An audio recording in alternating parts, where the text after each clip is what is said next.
nubwo nyine nabyibagiweho gato ariko yavuga ko nari ndi umusazi umwe w'umusinzi urwagwa nararukubitaga nari ndi kure y'umwijima ngo ariko ibyo byose birashize. So maze kuririmba nkaba ngo birashize ubwo nyine niho Yesu yinjire mu buzima bwanje noneho nzana n'uwo musore tuje kuririmba nje mu rugendo nabonye ari minota 15 kuko najyanye n'uwo musore tugezeyo twiga indirimbo tumaze kwiga indirimbo iyo ndirimbo ndacayibuka indirimbo yiringara iri kuvuga ngo nuko ndakiyibuka neza kurumva muri 87 ubona ibyo byabayeho uza guruka mu mubiri ya ndirimbo nyezi. Yes najyanye n'uwo musore aje kuyinyigisha none amaze kuyinyigisha iri kuvuga ngo nazalaki kanyele mwa moyebi kaskisi nyonso na meraka nazalaki paya mwana mwinda ayo yote azaliko mama. Ikaze kuri Max TV turabasubije aho muherereye hose ku mpande enye z'isi. Ushobora kuba uri muri Afurika, muri Amerika, muri Aziya ndetse n'ahandi hatandukanye. Turakubutsa gukora subscribe ubundi ibiganiro byacu bigiye kugeraho ku gihe. Tukanibutsa wowe wakoze subscribe, ushobora kuba warakoze subscribe utari wakanda kuri iriya nyenyeri dushobora gushyiraho ibintu ntibikugereho. Biragusaba kugira ngo usubireyo ukande kuri iriya nyenyeri niba dupostinze ikintu kijye kugeraho kuri uwo munota. Murakoze cyane. Tugiye kwakira umutumirwa wacu w'uyu munsi ni umuntu umenyereye cyane wo muzi batamuzi araza kwivuga amazina yiwe then ubundi tugomeze kubana nawe neza mu dukurikire buryoherwe ibiganiro byacu. Turakwakira pastor. Murakoze. Ku bari kutwumviriza mu mpande enye z'isi mu mazina ni Fabien ariko abantu benshi muzi mu zina rya Kamasa. Kaba rero nashoboye gusura Max TV uyu munsi ndizera ko muri buze kuryoherwa n'ikiganiro cyacu. Murakoze cyane.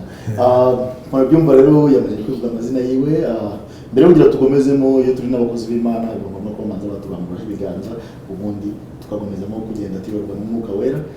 Turagusaba kugira ngo manza badusabira ubundi tugomezemo ikiganiro cyacu cy'uyu munsi. Murakoze. Turagushimye Uwiteka Imana ikomeye ko wemeye ko twongera kubwiriza isi ndetse tukabafasha mu bitekerezo. Ni umugambi wawe kuko ni igihe kirekire tutaboneka kuri zimbuga nkoranyambaga ariko uyu munsi wabikunze izina ryawe nirihabwa icubahiro. Nuko rero turagusaba kugira ngo ubane natwe kandi n'abatwumviriza nabo ubane nabo. Ikiruta byose umwuka wera ayobore buri umwe kugira ngo ibyo turi buze kuganira bibe ingirakamaro mu buzima bwe bwa buri gihe. Tubisabanye kwizera mu izina rya Yesu. Amen. Yes, murakoze cyane n'amashengesho. Tugiye gutangira kwibanda ku myirondoro yawe. Nje kutubwira ko pasiteri nje muri rusange narinza mu bizi ariko asanzwe batabizi bimeze bite ufite urusengero uyoboye byosha kugira byose bazi babisobanukirwa. Ariko no kanaguhereza ikaze kuri Max kandi twishimiye kuba turi nawe uyu munsi. Ikibazo rero cyambere ndi kubaze kikubaza giti mbese ni ibihe bintu nizihe mbogamizi zibaho mu pasiteri muhura nazo kugeze kuri imyaka kuri pasiteri yego ntanze igihe mbabimazemo ariko ni byinshi mu mwarabonye. Nizihe mbogamizi zumva zituma umuntu yumva ko ijambo ry'Imana ashobora kuba yarambika zibaho? Urakoze. Ni ikibazo cyiza kandi ngarutse ku kibazo wavuze uti wenda turakenera kubamenya muri maremare. Nibyo ku bantu batuziho ntabwo ari ngombwa wenda ko tubibwira ariko hari n'abandi batatuzi bashobora kuba badukurikiranye. Rero ku batatuzi badukurikiranye njyewe nakiriye Yesu Kristo kumbera umukiza n'umucunguzi muri 87 kandi nakoze umurimo w'ivugabutumwa mu rubyiruko kuva 87 kugeza 92 niho natangiye umurimo w'ivugabutumwa nk'umukozi w'Imana mu itorero. Nafunguye itorero mba umwarimu waryo hanyuma 2003 niho naje kuba pasiteri na licensed pastor, ari uko mvuye ku ishuri rya theology. Hanyuma 2010 naje guhabwa ordination kuba reverend pastor. Nayoboye amatorero atandukanye muri Afurika kugeza ubwo Imana bishatse kugira ngo tuze muri iki gihugu, tukaba tukirimo kandi nkaba nkomeje umurimo. Ku bijyanye n'urugo ndubatse, mfite umugore n'abana 9, mfite abuzukuru, kandi twese dukorera Imana. Tugarutse rero muri make hano muri Amerika, ndi umushumba w'itorero rya United Awakening Baptist Church muri Ohio. Niryo torero nshumbye, kandi rimeze neza. Turi kugenda tubona ukuboko kw'Imana. Imana irimo irakora ibitangaza ku murimo wayo, ibyo turabishimira Imana. Kugaruka rero ku kibazo umbajije kijanye n'imbogamizi ahanini abakozi tugenda duhura nazo ndetse zikanadutera kurekura, hari ibibazo bigera kuri 3 b'imbogamizi mu bapasiteri bigatuma bamwe barekura umurimo.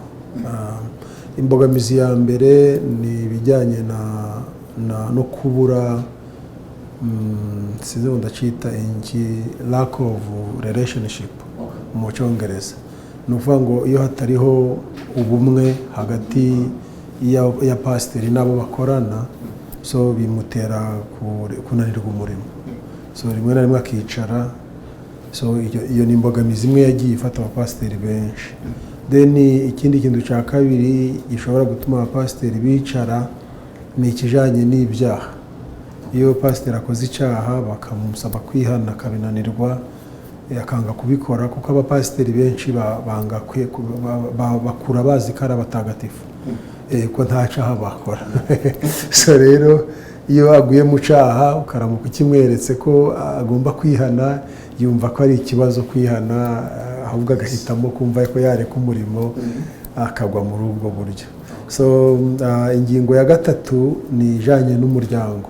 Hari igihe umushumba abashoboye umurimo ari ugasanga nk'umuryango gwe gugiye gutuma izina rye ririra, nanga se izina rye ryandura, noneho akareba ataho kugira ngo nshobore gukomezamo umurimo kandi ashoboye kuyobora urugo rwanje, ahubwo nawureka.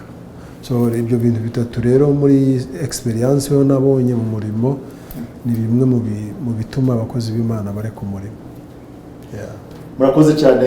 Icyo kibazo nakibanjijeho mbere y'igihe ndetse n'imyirondoro itari yashira, kubera ko cyari ikibazo kimaze igihe kiri kumusubira abantu bakimbaza cyane, niyo mpamvu nakikoje mbere y'imyirondoro.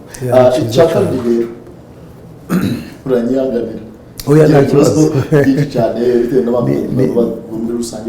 Nicyo gihe cyo kubibaza, nta kibazo. Kuba umuntu ashobora kurekura agakiza, dufata urugero rw'umuntu kurokoka k'umuntu aribwo atangira agakiza bwa mbere n'uwaguye, uwo bigoye kugira ngo abe yagaruka mu gakiza n'uwe. Hari itandukaniro ririho hagati y'agakiza n'umurimo. Navuze ko umurimo, ariko ntabwo navuze ko gakiza. Reka tuze rero ku muntu waguye avuye mu gakiza, akaba yumva ko ashobora kuba yasubira mu gakiza, cyangwa se umuntu utarajeho na rimwe muri abo bantu bombi n'uburyo gusubira mu nduzi. Umuntu wakiriye agakiza akongera akabivamo, biragoye kubigarukamo. Nizo mpamvu zibitera? Kubera impamvu zibitera ni akamenyero. Buriya hari abakristo bamenyera ubukristo, noneho kubera kumenyera ntibibe binakimutera ubwoba. Noneho yabivamo agasanga nyine ko ari bamenya ko wanamubwiriza ataho narahasomye, wanamubwira ataho ntapazi neza ndetse akanagusobanura neza isumba. Ariko ahanini uriya we ukiri musha biramworohera. Uretse ko kandi iyo umuntu yakiriye agakiza, buriya kukavamo biragora. Buriya abantu bakavagamo baga batari bakagiyemo. birumvikana. Ibyo byari ibibazo bibiri byo nari nkeneye kubona nakubaza mbere kugira ngo ntangirire hari hasi muri 97 siko bavuze bo bakiriye agakiza 87. So 87 rero uje kwakira agakiza wagerageza kutubwira byagenze byaje gute byatangiye gute ndetse kugeza biba byashoboka kugeza aho bigeze ubu ngubu. ni story ndende ntashobora kurondora imwe ku yindi ariko ndagerageza kuyicamwo ibice. Kubera njyewe nakiriye Yesu mu buryo butangaje kuko nafashwe n'uburwayi hanyuma ubwo burwayi buza kuba nko sinzi ndakoresha ijambo mu cyongereza niho barivuga neza out of my body. So nabaye nk'umuntu ugiye hanze y'umubiri wanje ku buryo ababyeyi bambaze nk'umuntu wapfuye ndetse no ku mubiri wanje hariho scar hariho inkovu kuko nageze igihe cyo kubora uruhande rumwe nari ndyamiye hanyuma iyo niho nakiriye Yesu. Kuko nagiye ari kuwa kabiri ndibuka nari mvuye Gisoro, abantu bazi Gisoro babaye muri Uganda bakaba bazi Gisoro, nari mvuye Gisoro mu isoko hanyuma nsohorera kwa mama kuko mama ni Umuganda papa akaba Umukongo. Ubwo ni ukuvuga ngo kwa narindi kwa sogokuru hanyuma hari kuwa mbere ndaraho kuwa kabiri no naje gufatwa n'uburwayi hanyuma mperuka ubwo ngifatwa n'uburwayi kuwa kabiri ariko nkimara kugaruka kuko nagarutse ari kuwa gatanu niho ababyeyi bashoboye kumbwira ko bashoboye kumpeka ari kuwa gatatu bari kumvana Gisoro hara muri Uganda aho bitaga kuri nta mutindi abantu bahazi, so bari kunjana muri Kongo iwacu. So rero ngo ngeze mu nzira ngo bumva ndabiye nk'ihene yo bahamije umuhini hanyuma bahitamo kunjana kwa muganga witaga Kamari Matimba bahazi muri Bunagana. So abariho banshira kwa muganga kuva kuwa gatatu kuwa kane hanyuma kuwa gatanu nijoro niho naje mu gitondo niho naje kugaruka mu buzima. Ariko ngiyewe nkigenda najanywe n'umwana umwe wari uri mu rugero rwanje ko nari mfite imyaka 16 aho ngaho 17 hanyuma ngezejeyo anyigisha indirimbo. Nabonye twize indirimbo mu minota 15 gusa ariko mu minota 15 yabaye kuva kuwa gatatu kugeza kuwa gatanu. Ya mwana mwinda ayo yote azariko mama nubwo nyine nabyibagiweho gato ariko yavuga ko nari ndi umusazi umwe w'umusinzi urwagwa nararukubitaga nari ndi kure y'umwijima ariko ibyo byose birashize. So maze kurimba nkaba ngo birashize ubwo nyine niho Yesu yinjire mu buzima bwanje noneho nzana n'uwo musore tuje kuririmba.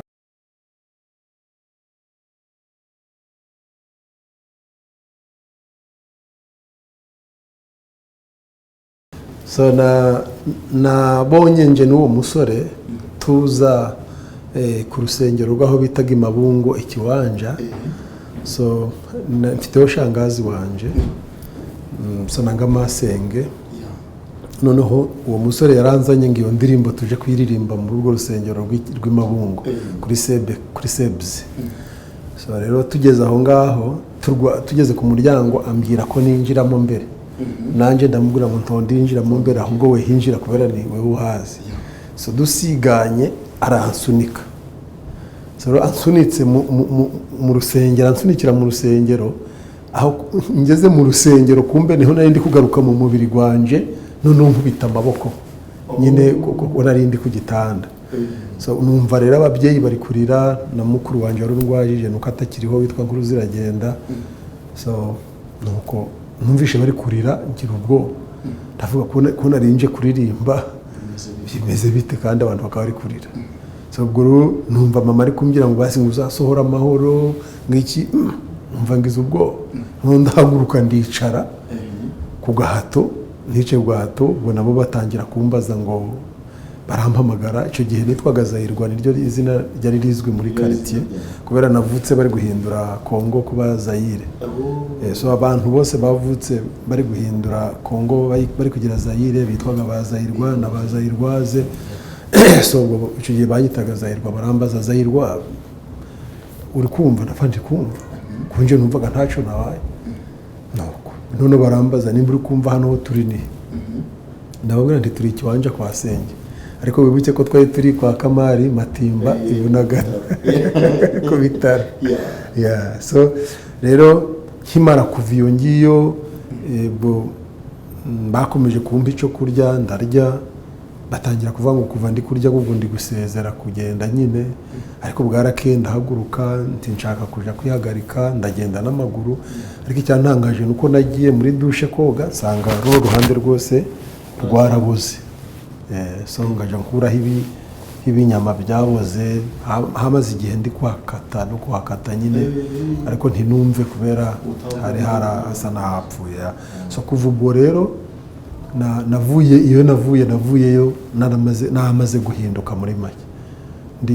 Yesu yaramaze kwinjira muri njyewe. Wenda akabazo gatoya muri icyo gihe uri mu myaka ingana? Ndi mu myaka 17, 16. Aho ngaho 17 niho wahereye kwakira agakiza? Yes, aho niho nakiririye agakiza. Yes. Okay. Murabyumva kuba dukurikiye ni inkuru itangaje cyane. Muri uko kwakira agakiza ko ukimara kubibona kagutyo byaje kugenda bite? Mu rusengero waje gutangira gute? Buriya naje kubimenya nyuma, nkimara kuva ku rupitaro narazamutse nyine dutasha hari ku Cyumweru, ndibuka noneho tugeze ku rusengero aho twasengeraga, dushatse gukomeza mu inzira yo kuja iwacu. Ikirenge kiranga cyo kuja iyo twaje iwacu. Twamanuka kuja ku rusengero ikirenge kikemera. So ubwo none umukuru wanjye arambwira ati rero we atekereza ko ndenda kongera kurwarana n'ubundi. So aravuga ati ubwo bishobotse reka duce ku rusengero, hari abandi bakobwa bacu bari kuririmbira, hari korale yari yasigaye bari kuririmba, nituhagera turanyura indi nzira iva ku rusengero tujyana mu rugo hanyuma dutaha. So ubwo rero ko byagenze, ariko cyane ntangaje ngeze ku rusengero nasanze bari mu matora yo gutora abayobozi ba korale. So ubwo nanje nibona mu matora yo kuyobora korale. Ubwo wazo gutora mu bayobozi? Batora ku muyobozi wa korale. Kandi utaririmbaga? Naririmbaga mvamo nyine mvamo ntore nagakijijwe. So ubwo rero barantoye mpita mba umuyobozi wa korale wungirije kwa ya master, ariko nigishije indirimbo ya mbere kwa ya master hita manika amaboko aravuga ati niwe ugomba kuyobora korale. So ubwo rero narayiyoboye kuva 87 kugeza 92. Nari nyoboye urubyiruko, nayoboye urubyiruko. Korale nari nyoboye yabagiye yaririmbaga cyane, barabaririmbye bagezweho. N'ubu iyo ngiye ubajije ngo abazi dunia ya leo, iyo ndirimbo narayiririmbaga nkayongoza nyine karyama ku butaka. Birumvikana. N'ubu urayobora mpaka mu 92. Yes. So 92 rero niho nagize tena umuhamagaro wo kuba umushumba. Nabyo nayo ni indi stage, kuko ndibuka nagiye gushaka Bibiliya nyigura inkoko yari yarakozweho, Bibiliya yakozeho nayiguze na bamuyomba nyigura inkoko, bampa Bibiliya. Noneho iyo Bibiliya nkaje ndaja kuragira ihene, noneho nkabwiriza ihene. Karagira ukubwiriza? Nkaje ndabwira n'ihene ngo haleluya.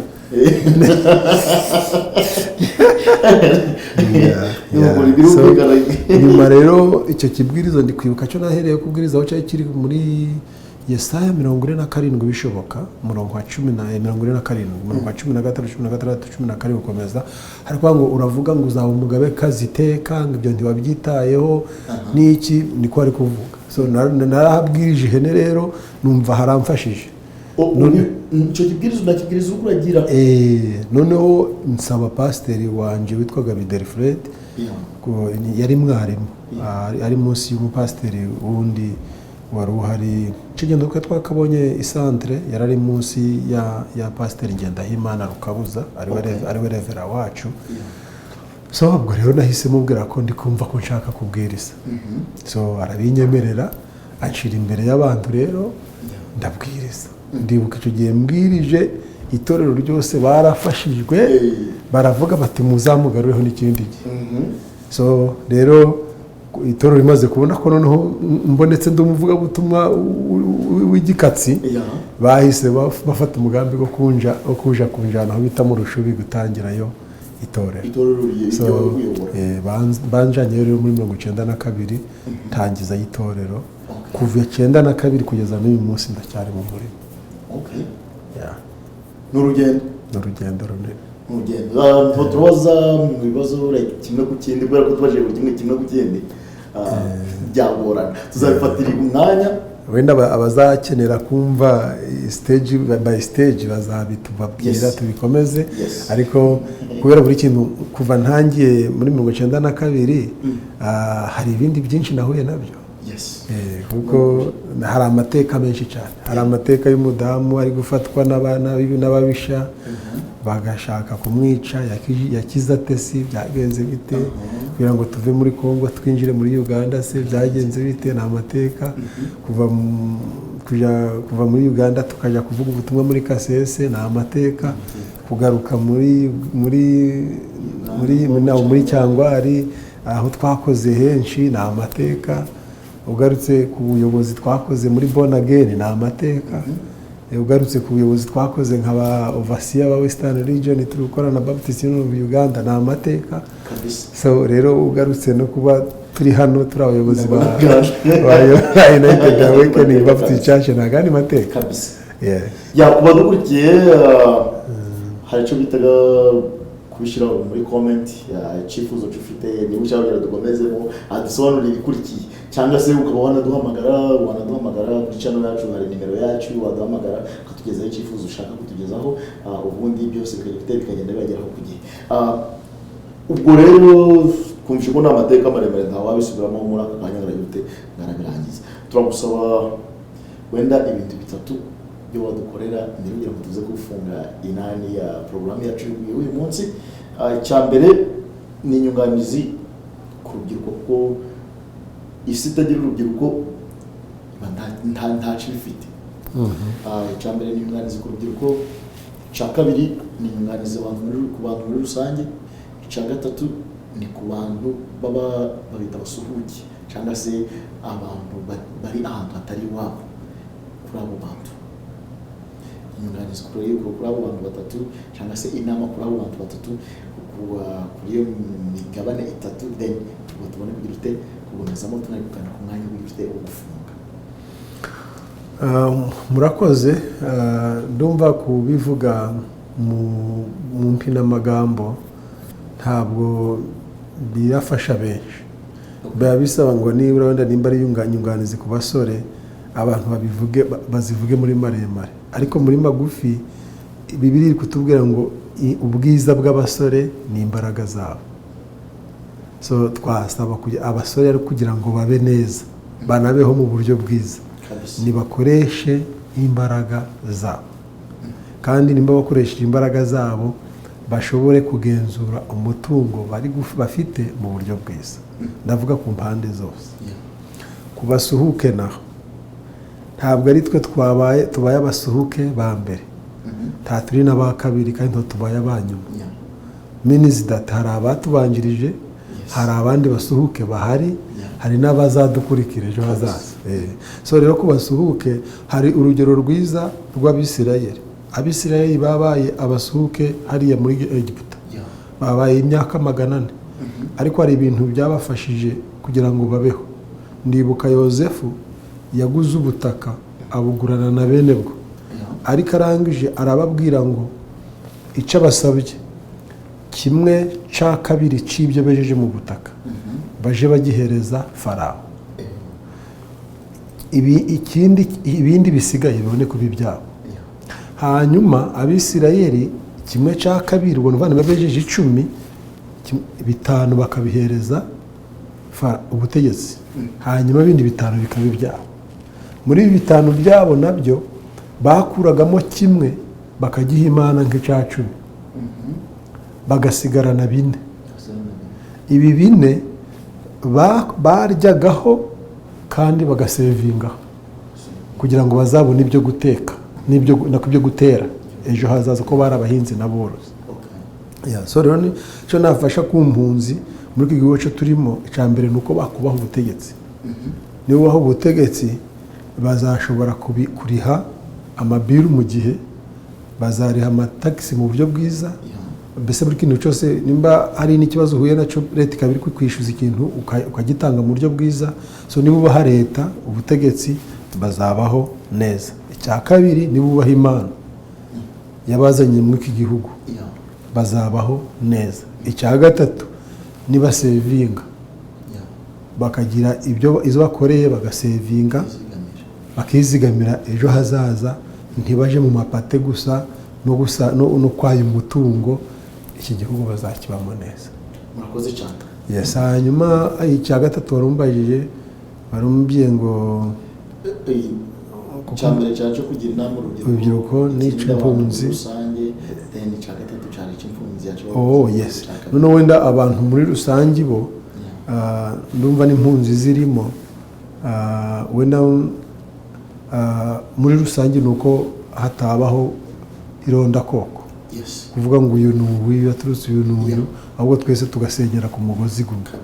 Icyo kintu tugikoze icyo bitaga unity twashobora kugeraho. Kubera muri Bibiliya ndibuka Imana nayo yaravuze ngo abantu ubwoko bumwe bafite umugambi gumwe nta kizabananira bagishatse. So rero tutavuze ngo uyu ni umuzungu, uyu ni umunyarwanda, uyu ni umurundi, uyu ni uwahe, ahubwo twese tukumva ko dusenyeye ku mugozi gumwe twashobora kugera ku cyo dushaka kugeraho. Kabisa, murakoze cyane. Wenda reka mbifate nk'inani k'icyifuzo cyangwa se as a request cyo tugiye gusaba. Watwemera ko wazatunyuriramo rimwe ku rindi muri urwo rugendo? Nta kibazo, kubera buriya amateka hari aho agenda afasha abantu. Hari ibyo nagiye mpura nabyo mu murimo byafasha abapasiteri bari ku murimo, nubwo nagiye mbivamo nabo bakamenya ko babivamo. Hari ibibazo wenda umuryango wanje gwahuye nabyo, nabyo mbivuze, hari abo byakubakira, hari nabo byakomeza, hari n'abazi wenda kari bo bonyine bahuye nabyo ariko bakumva ko natwe twahuye nabyo bikaba byashobora kubafasha. Mu by'ukuri turiteguye, igihe mwazadukenera twazabibabwira. Murabyumva ko badukurikiye rero, nk'umuntu uvuga ngo amarembo arafunguye, insobanuro zose mukomeze mu kudukurikira muzagenda murazibona. Kuva ubwo tugana ku musozo, niba ufite message waba ushobora kuba wahereza abantu badukurikiye, turakwakiriye kabisa wisanzwe. Message nje nahereza abadukurikiye, buriya umunyarwanda niwe wakoresheje ijambo ngo koresha ikikuzamura reka gupfisha ubusa. Nakabasabye ngo mureke gupfa gukurikirana imbuga nkoranyambaga zitabafitiye umumaro, ahubwo murebe nibura nimba watchinze ni 2 hours, nimba urebye ikintu mu masaha 2 umenye ngo hari isomo ukuyemo rishobora kuzagufasha ejo hazaza. Ariko gupfa watching ibintu nanga kureba ibintu bitagufitiye akamaro nuko utakaza igihe. Icyo ni ikintu cyo nafasha abantu cyane cyane bakunze kureba ibijyanye n'inkoranyambaga. Murakoze cyane Pastor ya Remax, kandi tukanakomeza gushishikariza wowe ugiye kujya dukurikirana buri munsi, ndetse n'utari wadukurikirana ubashe kudukurikira ubundi ibikorwa byose bije kugera ku gihe. Tukanakubutsa ko iyi programme ntabwo ihagarariye ahangaha, ahubwo ni programme igiye gukomeza. Mwakoze cyane, turi kumwe buri munsi Pastor wakoze. Sawa, murakoze. Turabashimye. Mwakoze cyane kwa mwatugiriye icyizere mukadutumira. Ndizera ko atari inyungu zanyu bwite, ahubwo ni inyungu za rubanda. Inyungu za rubanda kabisa, ni inyungu rusange. Murakoze cyane. Ni ukuri. Sawa sawa.